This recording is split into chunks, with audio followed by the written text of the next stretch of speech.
Since the pandemic, major retailers across the country, including here in Charlotte, have been sounding the alarm on the rise of theft, specifically at self-checkout lines. In our area, York County deputies are looking for a suspect responsible for stealing about $138 worth of groceries at a Fort Mill Food Lion. Authorities say the suspect scanned all his items, asked a store clerk for a pack of cigarettes, but left when the employee was distracted without paying. Incidents like this are why some stores are relying on technology to catch those customers red-handed.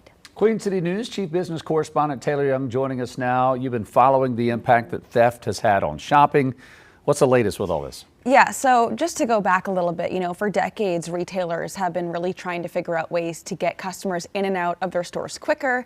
Many resorted to turning their customers into their own personal cashiers. So, we're seeing these self-checkout lanes at nearly every retailer. They're in grocery stores. And while that may have fixed the waiting in line issue, it created another one, which is, of course, the rise in theft. So while some stores have decided to remove or shrink their self-checkout lanes in recent months, this week, it was announced that Target will be adding cameras to monitor shoppers while they check out. So according to reports, the technology called TrueScan can recognize if an item is scanned or not, and it will actually alert customers if they place something in a bag without properly scanning it. And I think the thought process here is that if a customer who is intentionally stealing hears that alert, they're going to know instantly that they're being watched. And this isn't the only thing that's changing at Target. The company is also limiting the amount of items that you can scan at self-checkout to a maximum of 10. So long gone are the days of walking through Target, filling up your basket and just going through the self-checkout lane. Basket, how about the buggy there?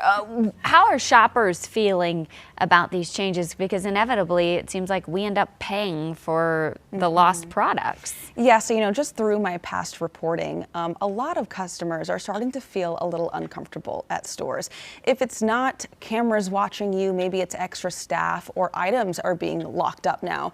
And data shows that stores aren't really benefiting from these restrictions. So data shows that people are actually less likely to buy something if it is locked up at a store.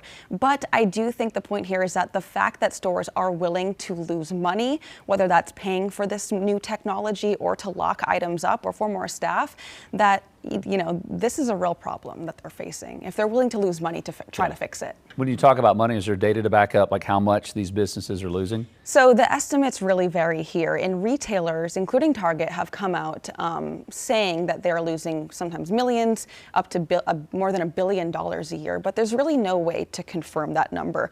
But we do know that a recent analysis by LendingTree shows that shoppers believe that these self-checkout lanes make it 70% easier to steal, and 15% of people actually admit to stealing. And I think the even larger number here is that unfortunately a lot of us are stealing without even realizing it. So I think that brings it back to the more customers are feeling a little uncomfortable, because I don't know about you, but when I go through a self-checkout lane, I make sure that I am scanning everything, because I'm a little fearful that I might accidentally miss something or punch in a wrong number.